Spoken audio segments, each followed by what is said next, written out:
अस्सलाम वालेकुम वरहमतुल्लाहि वबरकातुहू। खरोटी कौमी اتحاد सिंध के सीनियर नायब सदर और معروف بلڈر जनाब अब्दुलवहाब साहब ने आज पाक आगोश के तहत लगने वाले दस्तरखवान MPR कॉलोनी का खुसूसी विज़िट किया और इस मौके पर चेयरमैन करीम खान से भी अपनी खुसूसी मुलाकात की।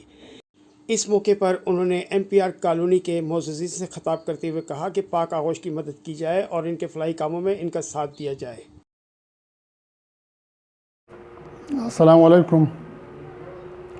टोलो पश्तनू वरोणो ته سلام کوم که کوم قوم سره مو تعلق لري لکم قومیت سره تعلق لري لکم خیلی سره تعلق لري ټولو ته سلام کوم. نن زه راغلم MPR کالوني ته د پاک آغوش کوم چیرمن د کریم خان او د کوم کسان وو د ټولو سره مې ولیدل. ډېر ښه خدمت یې شروع کړی ده. په کور باندې دوی راشن وروړي او په خوراک وروړي کورو ته ما په خپله باندې ولیدل او سروې مې وکړله. ډېر خوشحاله شولم. نو ټولو ته دا اپیل کوم چې تعاون ورسره وکړي. د مالداره خلک د تعلیم ورسره وکړي، په پټي کې ورسره وکړي. نو الله تعالی به اجر هم درکړي. او داسې کوم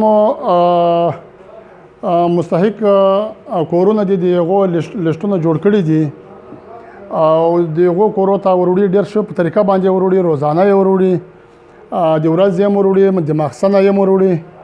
ما په خپله باندې هم سروې وکړله او په حقیقت سره ډېر ښه روان دي، ډېر صحیح په طریقه سره روان دي انشاءالله. او عالی احمد ته هم د ګزارش کوم او عطاالله امینې د PTI MPR کالوني اوسېدونکی ده، ده ته هم اپیل کوو موږ چې امداد که تاسو په خپله نشئ ورسولی د کریم خان په لاس باندې ورسوئ. د کورو مستحق کورونه د لیکلي دي، لیسټ یې جوړ کړی ده.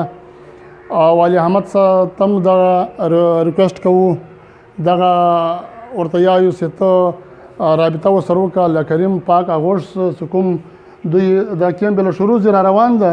خو نن ما سروې وکړله، واقف د کورو باندې اکثره ما سروې وکړله. کور ته دوی راشن هم رسوي، سبزیان یې ورته رسوي، پوخ خوراک ورته رسوي. ډېر ښه کار یې اخیستی ده.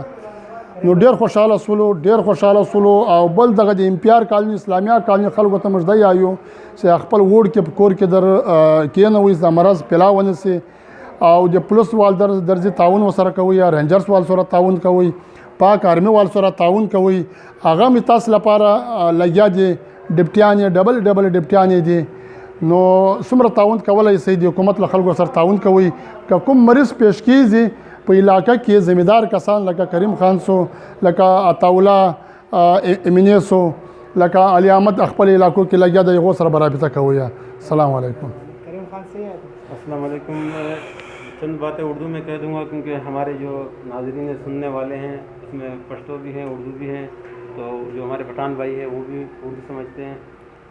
तो मेरे तमाम नाज़रीन से, लोगों से, पाकिस्तानी भाइयों से गुजारिश है कि वो हमारे साथ दें इस मुश्किल घड़ी में. इस वक्त हमारे साथ जो आए हुए हैं हमारे खरोटी पाकिस्तान खरोटी कौमी اتحاد के नायब सदर हैं. और यहाँ इनकी जो एक्टिविटी है, यहाँ वो बिल्डर के हैसियत से कराची शहर बल्कि पूरे पाकिस्तान में वो काम कर रहे हैं. तो उन्होंने हमारे साथ ताउन भी किया, मैं उसका शुक्रिया भी अदा करना चाहूँगा. और हमारे साथ आए हुए हैं अब्दुलरहमान मलिक साहब जो हमारे खरोटी बिरादरी के मलक के हैसियत से काम कर रहे हैं. तो मुझे बड़ी खुशी हुई ये लोग यहाँ आए, हमारे सर्वे किया, हमारी हौसला अफजाई की.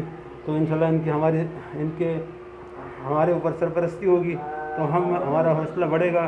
तो हम और मज़ीद अच्छी तरीके से जो गरीब लोग हैं, जो मुस्तहिक लोग हैं, उनके साथ अच्छा काम कर सकेंगे और उनकी खिदमत अच्छी तरीके से करते रहेंगे.